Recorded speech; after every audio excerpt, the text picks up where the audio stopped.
Sherry's here. Good evening, Sherry.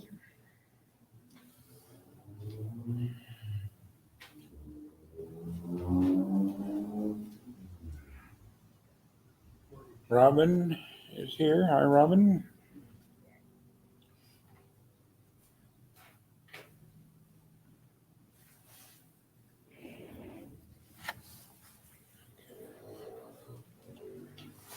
Well, we'll go with what we got right now. We're going to be in Genesis chapter 42 tonight.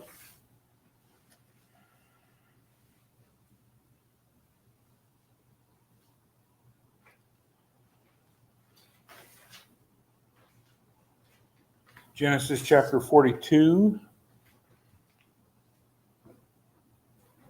And we will read the first 5 verses.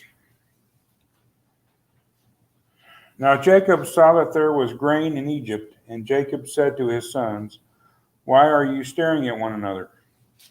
He said, "Behold, I have heard that there is grain in Egypt. Go down there and buy some for us from that place, so that we may live and not die." Then 10 brothers of Joseph went down to buy grain from Egypt. But Jacob did not send Joseph's brother Benjamin with his brothers, for he said, "I am afraid that harm may befall him." So the sons of Israel came to buy grain among those who were coming, for the famine was in the land of Canaan also. Okay. Any thoughts on the opening verse there? Or 5 verses, I should say. The New International, it's a, why do you just keep looking at each other? I like it in the American Standard. What are you doing? Just standing there. Get with the program. What are you doing? Every now and then you got to crack some skulls, I guess, when you got 10 kids, especially 10 boys, huh, Connie? How would you like to have had 10 boys? Oh, wait, No. I didn't do so good with boys. Your girl turned out pretty good, huh? It's interesting. He said, "Well, I don't want to send Benjamin because he might get killed, but he doesn't care about the other kid, evidently. They can come or go whichever." Yeah. It kind of sounds like, of course, maybe they're bigger and older and able to take care of themselves. Well, as we see it kind of unfold, we'll see kind of his motivation about protecting Benjamin in particular. But there is throughout the story the favoritism that goes on with these families. And it's one of those things that, you probably heard other preachers, and I have myself kind of condemned at times. And when you treat one child differently, and I'm not saying that you have to treat them identically. You have to treat them consistently, I think. But also, each child is different too, aren't they? And some children need maybe more encouragement, and other children need more discipline, and whatever. So you try to also alter your parenting a little bit to the particular needs of the child. So just being flatly consistent all the time is not always a solution. But that's not exactly what's going on here. We've seen it with Isaac and Rebekah towards Jacob and Esau. Each one had their favorite in particular. And then we're seeing Jacob in particularly favoring Joseph and Benjamin. But there's a specific reason for that, and that is because Rachel. They're the sons of Rachel. And the ones, last ones to arrive or whatever. And I'm not exactly sure. Was there another kid between Joseph and Benjamin, maybe? But they were the most anticipated. I mean, they're the ones that he really wanted. And they were the son. When Joseph is born, all of a sudden it's time to go back home now. As soon as Joseph is born, while he's sojourning with Laban, Jacob is ready to go home. I've had the son. This is what I really came for. And now I'm ready to go home. And the fact that he lost Joseph is probably factoring into how he is treating Benjamin. He sent Joseph out and then lost him. So, Well, the words this commentator uses that Jacob thought Joseph was also dead, and he did not want to lose Benjamin, the remaining son of his beloved Rachel. yes, and we'll see that point really displayed in the text, in the biblical text, finally later on. But yes, this is the setup. It sets up the narrative of how Joseph interacts with his brothers, and the idea and the concept of favoritism on one hand as a bad thing, perhaps, and then the idea and concept of favoritism as a good thing, really, when the story actually ends up playing out. Yes, ma'am.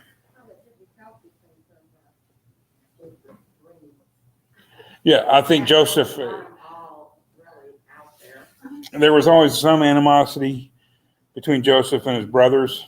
And, when Joseph tells him his dreams, and I think I made this point at the time, when I was being brought up, my mom taught me, you don't have to tell everything you know, and, okay, you have these dreams, fine, keep them to yourself. You don't have to tell all your brothers they're going to bow down to you, your older brothers, you're going to bow down to. You tell your father, he's going to bow down to you as well. And Jacob didn't like it either. So it's not like anybody really wants to hear that. But when you're a young boy and you get promised greatness, that's going to be, something that you're going to want to share. You're going to gives you, especially when you have all these older brothers, it sets you apart from all these older brothers. It gives you your own identity, and that identity is greater than your elder brothers. So it's not too surprising, really, that Joseph would say it, but at the same time, it wasn't really good manners, I guess you would say. So that's it's crucial to the story, though, isn't it? It's crucial that Joseph has dreams and that his brothers try to preclude those dreams from becoming fulfilled, and their attempts to preclude it are what God redeems. I'm not saying they had to do that in order for God to accomplish his will, but God takes what they did and ultimately redeems it. It's kind of like the issue of Judas betraying Jesus. It was prophesied, and did it have to happen and all of that? Well, I always think as long as we're mentally competent, we have the ability to make a choice in terms of individual sin. We have a right to, we have the capacity to make the choice. At some point, if particularly when we've talked about this before, in the terms of addiction, we become truly slaves to the sin, and it controls us, and it tells us what we're going to be doing overall. And overall, all humans are slaves to sin, aren't we? We're all going to sin. No one's going to live a perfect life. So in that sense, it's inevitable. But in each separate instance, you can look at it and you can see that individually, our individual sins, there is always a component of choice. And yet God takes that. And Judas had a choice. These brothers had a choice. They made the wrong choice, but God redeems it. It's a painful process in both cases. And in Joseph's case, it's a protracted process. It's not a long, hard weekend. It's, years in the making. So it's not, it doesn't have to happen. We don't have to disobey God for God to bring about his will. But even when we do disobey God, even when we do things that are wrong, God can take those things and bring something. It's just like David and Bathsheba. That wasn't right, what David did with Bathsheba, to Bathsheba, and certainly to Uriah the Hittite. But God uses it and ultimately redeems it and brings Solomon into the world through their union. So God can redeem all of this garbage. The old saying, garbage in and garbage out. Well, all we can really give God in some ways is garbage. I mean, that's really what we've got to give. That God can recycle it and come out and redeem it and bring, even if it's not as good as our obedience would have been, he can bring something good out of it. If David had been a faithful, chaste husband of one woman and had children and raised them and loved that woman and made her feel like the greatest queen in the world, who knows what the heir would have been to the throne. But David was already married and already had kids when he had Bathsheba. And God uses Bathsheba to bring Solomon into the world and ultimately, through that line, bring Jesus into the world. So, here is another step into these dreams of being fulfilled, an unlikely step. How likely is it you sell your little brother into slavery and then you go down and you find out he's a giver of food. And effectively, he's the king of the world. I mean, yes, he's under Pharaoh, and if Pharaoh reasserts power, he can have Joseph killed or whatever he wants. But why is Pharaoh, he's spending every day at the golf course. Why is he going to do anything bad to Joseph? He's got it so good. So Joseph is effectively, on a daily basis, running everything. And that's how he's portrayed. So, and it is this kind of humor. You come up, slap him on the back of the head. What are you doing, sitting around? We're all starving to death. Get up off your rear ends and get on your donkeys and camels and get down to Egypt and bring us back some grain. So the 10 go. Benjamin is left behind.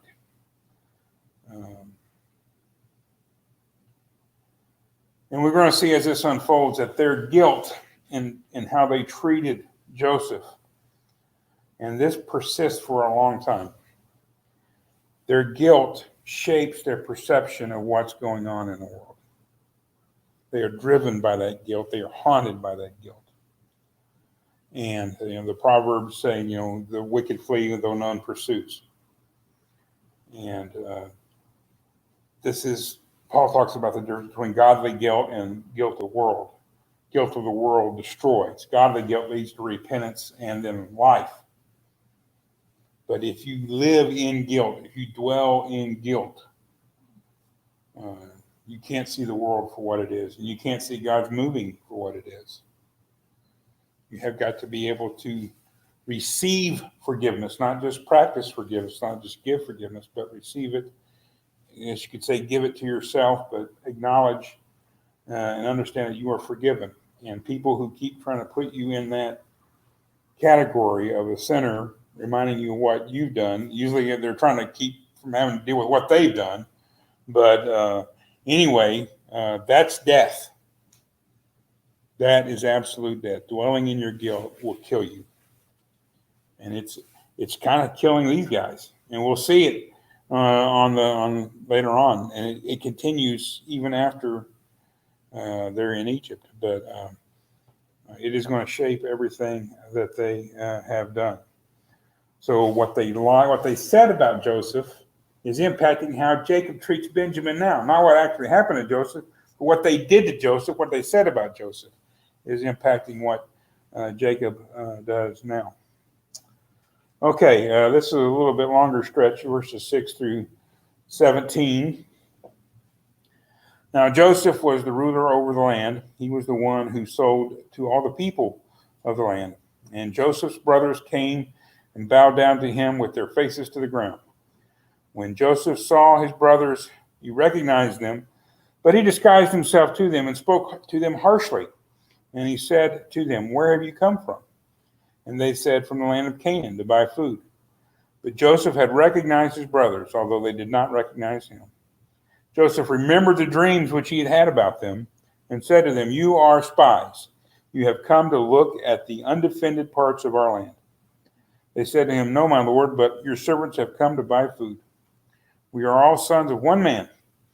We are honest men. Your servants are not spies." Yet he said to them, "No, but you have come to look at the undefended parts of our land." But they said, "Your servants are 12 brothers in all. the sons of one man in the land of Canaan, and behold, the youngest is with our father today, and one is no longer alive. Joseph said to them, It is as I said to you, you are spies. By this you will be tested. By the life of Pharaoh, you shall not go from this place unless your youngest brother comes here.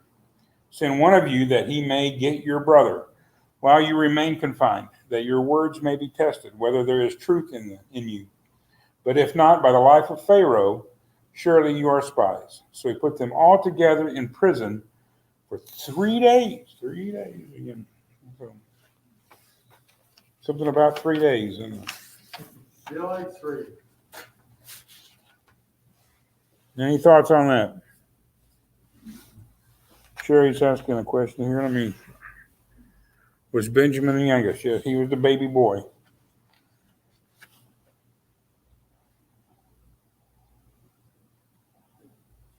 He's kind of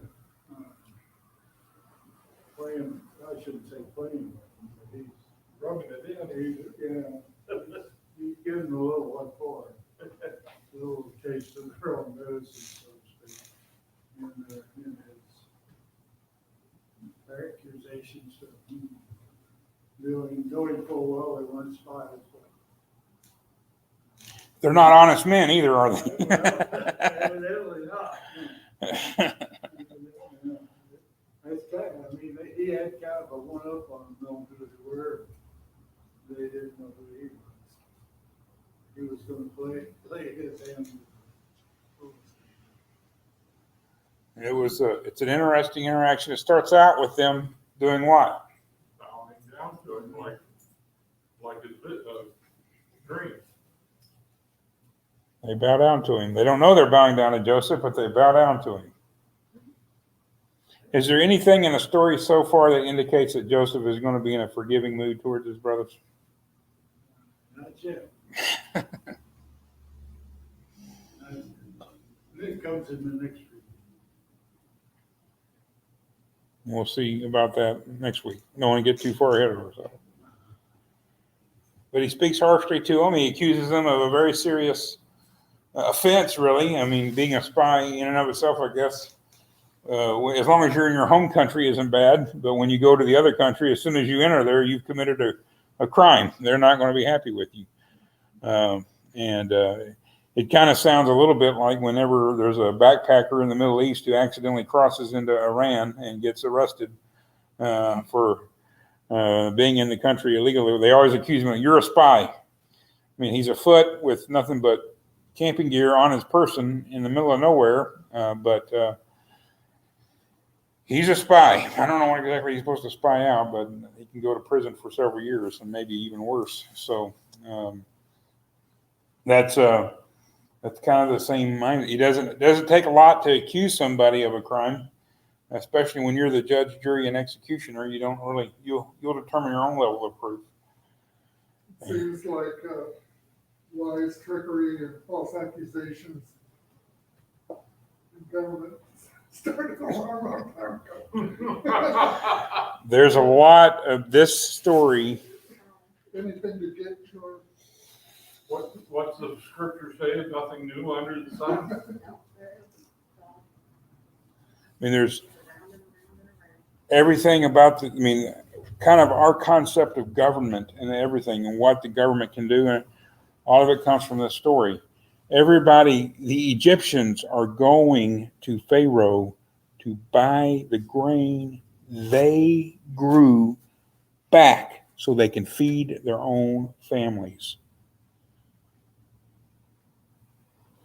Every year, people get their tax refund check, and they think the government is giving them money.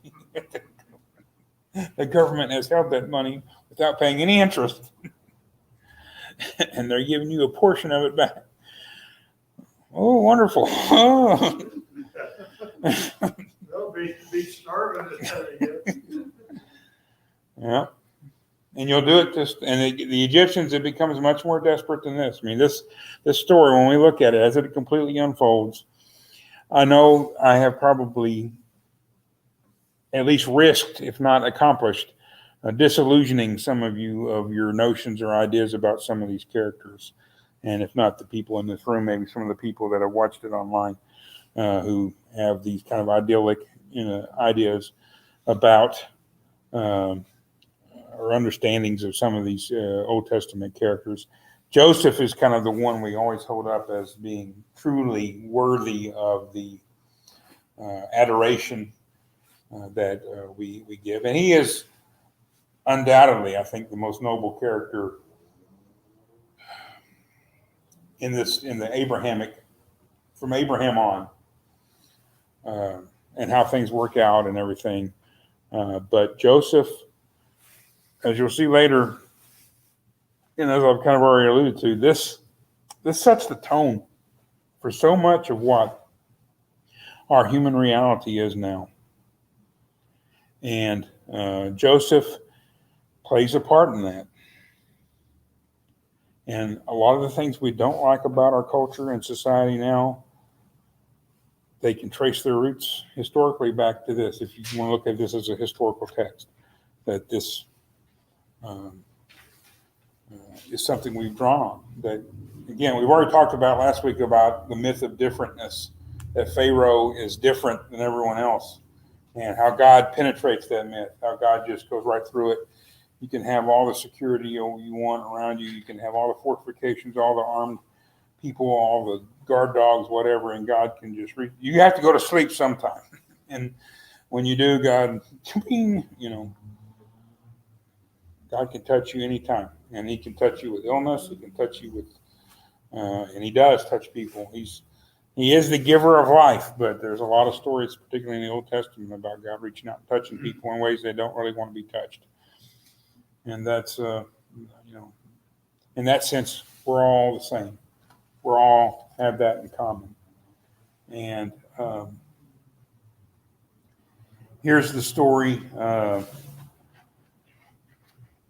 as it is unfolding that shows that these are wealthy men coming down here, privileged men, sons of a very wealthy man, wealthy themselves, and they're coming to Egypt with their hat in their hands. They're showing up as basically illegal immigrants looking for a handout almost.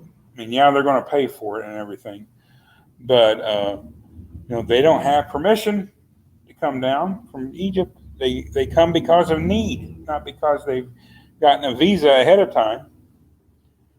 And yes, they can pay for it. They don't pay for it, though, do they? Ultimately, they get a free handout from Egypt. So, and I'm not trying to argue for open borders or whatever, but I'm just saying that, as Christians, as followers of Jesus Christ, as people who want to worship God, when we interact with people, maybe we don't need to see ID. Maybe we don't need to know if they've got a visa or passport or permit or whatever. These people have come to us. This is a chance for Joseph to interact with his brothers without going to where they live.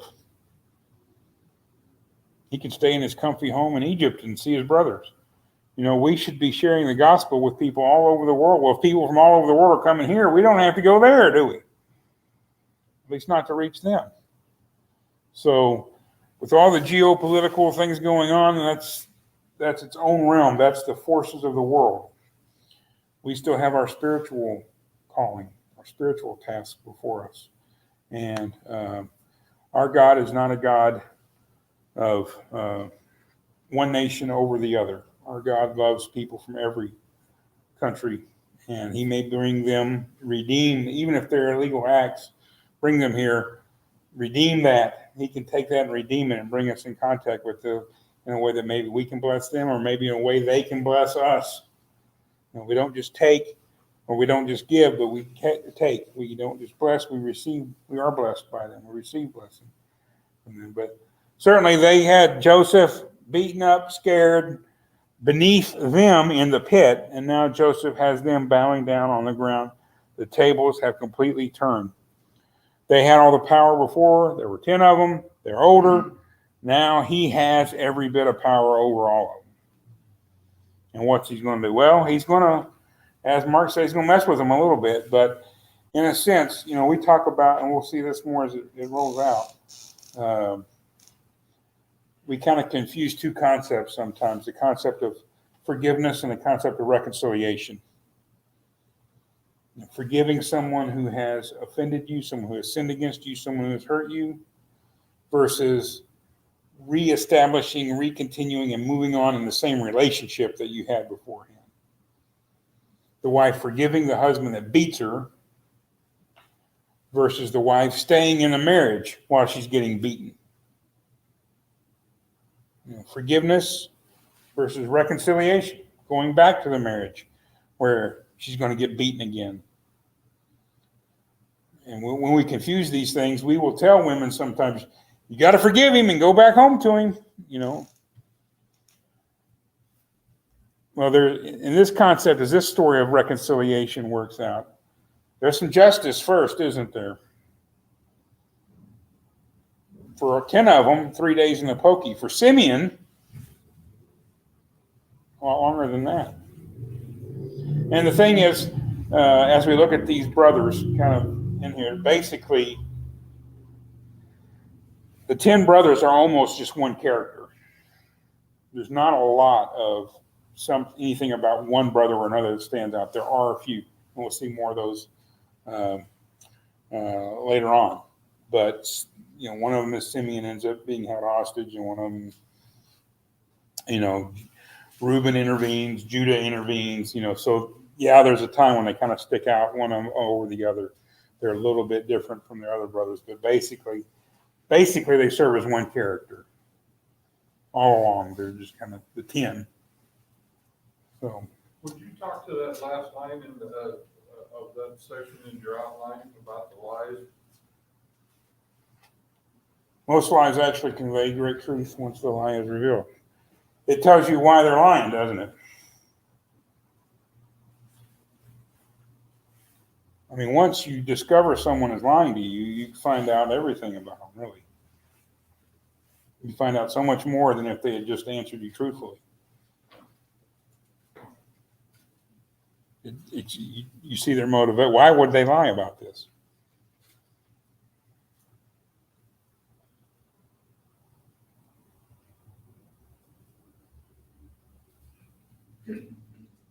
I mean, in his lies, Joseph is lying to the 10, isn't he?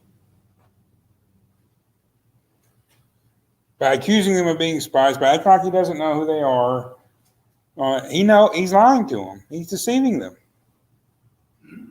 But in that lie, what does he really want to accomplish? He wants to see Benjamin, doesn't he? I'm going to hold you here until you go get Benjamin and bring him back. Well, what does he really want? He wants to see Benjamin. People lie to you. People will tell you the truth usually because that's just what they do, is tell you the truth.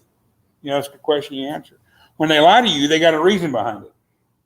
Almost all the time. There's the old saying, he'll lie when the truth would serve him better or something like that. When I was practicing law, one of my other lawyers with which I was a friend, his wife used to say, they'll say he used to chase women. They'll say he used to drink. They never say he used to lie. Once you're a liar, you're always a liar. Doesn't matter. You can't tell enough truth to wash out that lie in most people's views. But when Joseph is lying to his brothers, he's giving them the desire of his heart. I want to see my baby brother. I want to see the only brother I have that's a full brother. I want to see Benjamin. And the thing is, he's got all the wealth, all the power, all the food. Back home, Jacob is like, I can't lose Benjamin. I can't put him at risk. We're starving to death, but I'm not going to lose Benjamin. If we have to starve to death to save Benjamin, we'll all starve to death. Meanwhile, Joseph is, I want to see Benjamin. I will kill all 10 of these brothers if I have to. I'll lock them all up. It doesn't matter. Whatever I got to do to get Benjamin. That's the desire of his heart. Right now, the desire of his heart is not to forgive his brothers and start things back up all over again and bring them down. That's not the stuff.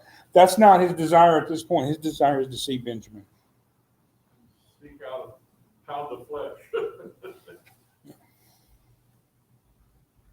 and everything. So in a sense, Joseph is very deceitful, and he is in full scheming mode here. He is trying to come up with, how can I get Benjamin down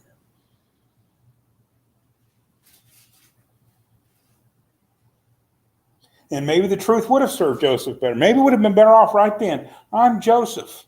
I'm here. I can take care of everybody. Bring everybody down here. We've got much more famine to come. Come on down here and I'll take care of you. Maybe that would have served him better, but that's not the story.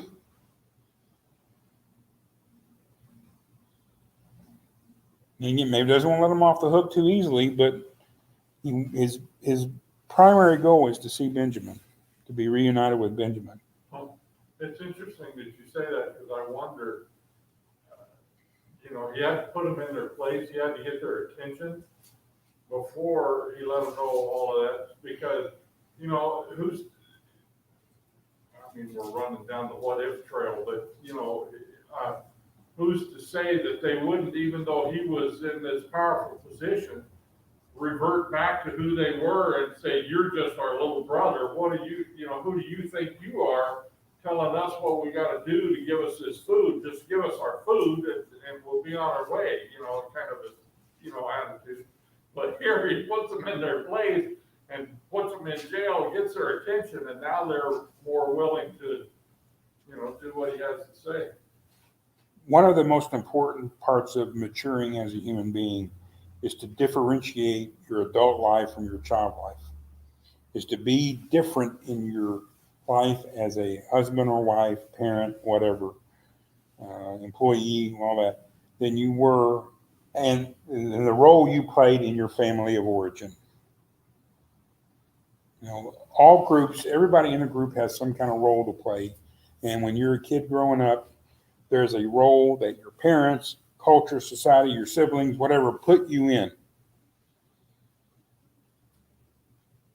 And some people can never change that. They are the bedwetter the rest of their lives. They are the one who messed up the vacation every time the rest of their life. They're the ones who did whatever the rest of their life. That's the person they are. And they can never get past that. You were the baby, so you're always going to be the baby. You were the oldest. You had to be the strongest one all the time. Maybe you're not strong right now. Maybe you need someone to help you, take care of you. You have to, as you mature as an adult, yes, you played that role in your family of origin, but now you're in a different set of life circumstances. You have to become who you are intended to become, the purposes God has for you as an adult.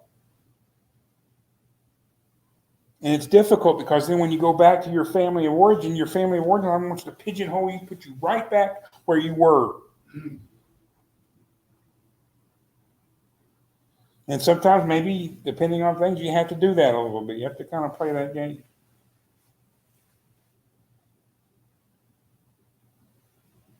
Joseph has differentiated himself. He was the spoiled brat little brother. Now he's the most powerful man in the world. But maybe still, when he sees his brother, he reverts a little bit back to that spoiled brat. I can shine my magnifying glass on these ants. Make them cook a little. Maybe there's a little bit of that going on. His brothers have not changed. They are still, they're motivated and driven by guilt, not by desire, not by the sense of forgiveness and release. And now I can go out and be who God wanted me to be all the time. There's nothing to indicate they've changed at all. This shows a little bit that Joseph still has some of that in him. You're going to bow down in front of me. Now you're bowing down in front of me. Now you're going to jail. There's some of that in there. Let's try to read verses 18 through 28. Now Joseph said to them, on the third day, do this and live, for I fear God. If you are honest men, let one of your brothers be confined in your prison. But as for the rest of you, go carry grain for the famine of your households, and bring your youngest brother to me, so your words may be verified, and you will not die. So they did, and they did so. They said to one another, truly we are guilty concerning our brother, because we saw the distress of his soul when he pleaded with us, yet we would not listen. Therefore this distress has come upon us. Reuben answered them, saying, Did I not tell you, do not sin against the boy? And you would not listen. Now comes the reckoning for his blood. They did not know, however, that Joseph understood, for there was an interpreter between them. He turned away from them and wept. But when he returned to them and spoke to them, he took Simeon from them and bound him before their eyes. Then Joseph gave orders to fill their bags with grain and to restore every man's money in his sack and to give them provisions for the journey. And thus it was done for them.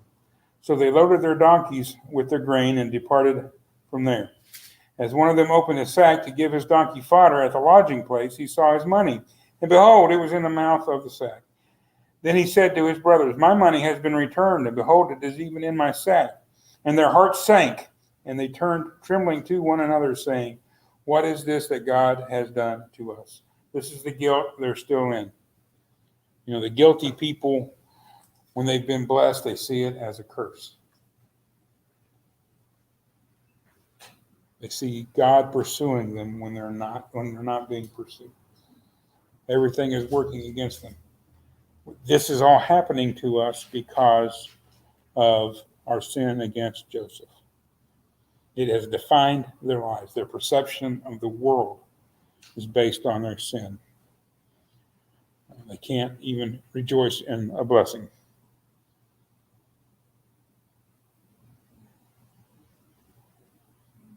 There's people like that, aren't there? When people have things happen to them now, like all the horrible things that are happening to families because of the gun violence. It changes them forever. Your families go back to who you were. And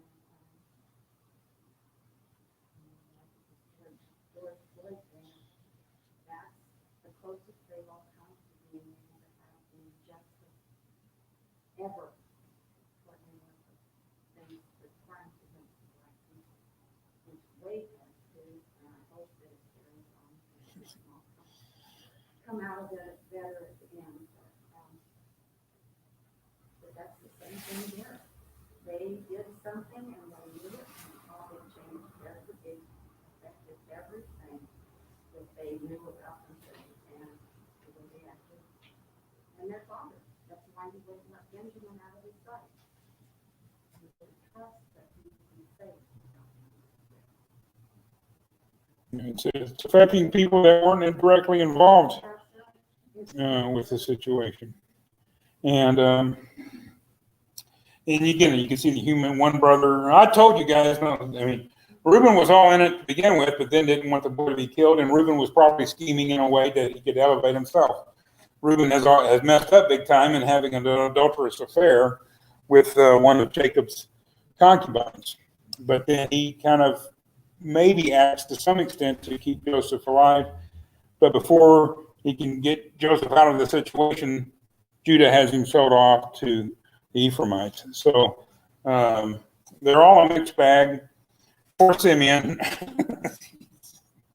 He drew the short straw. He's got to stay behind.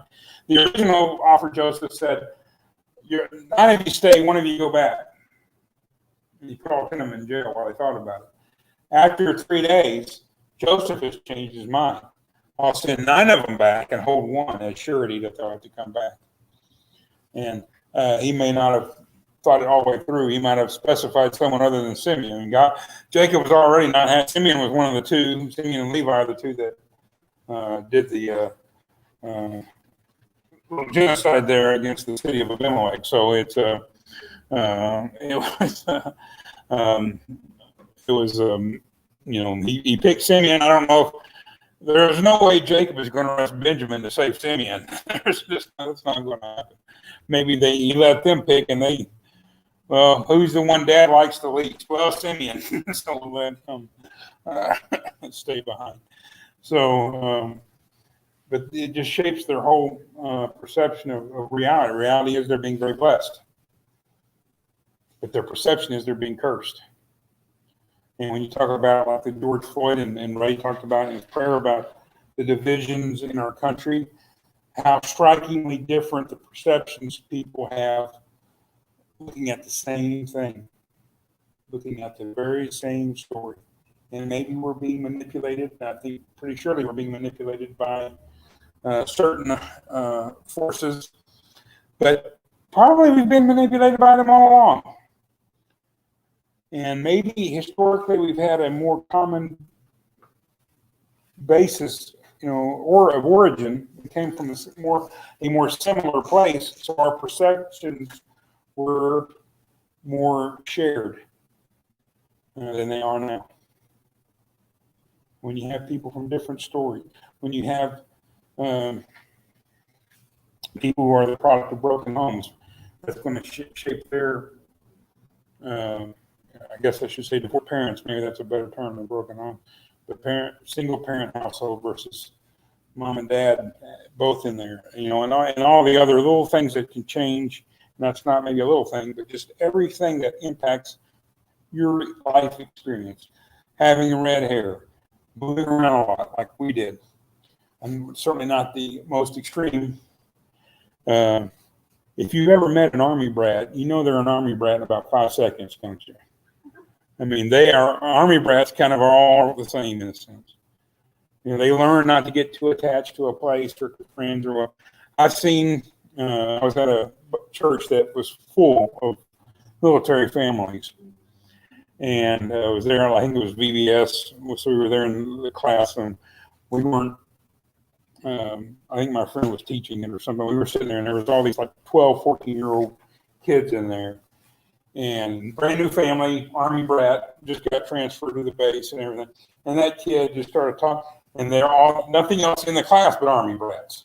And they just picked up right away.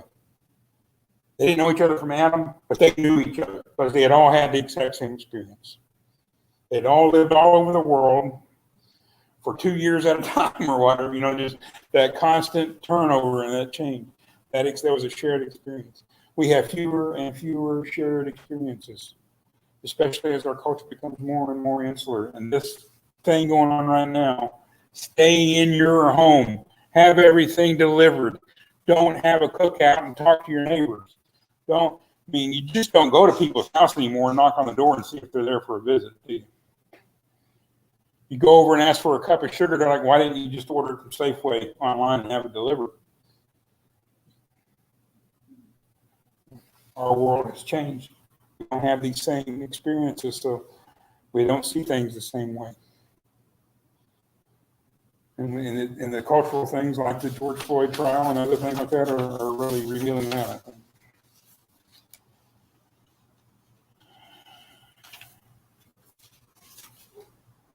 Okay, let's go ahead.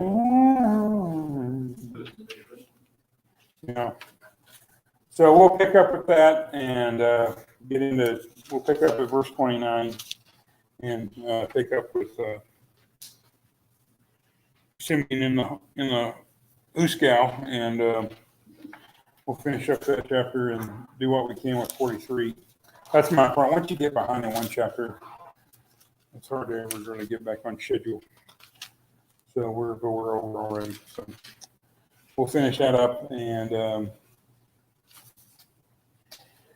come back to this next week. So who led the opening prayer? Was that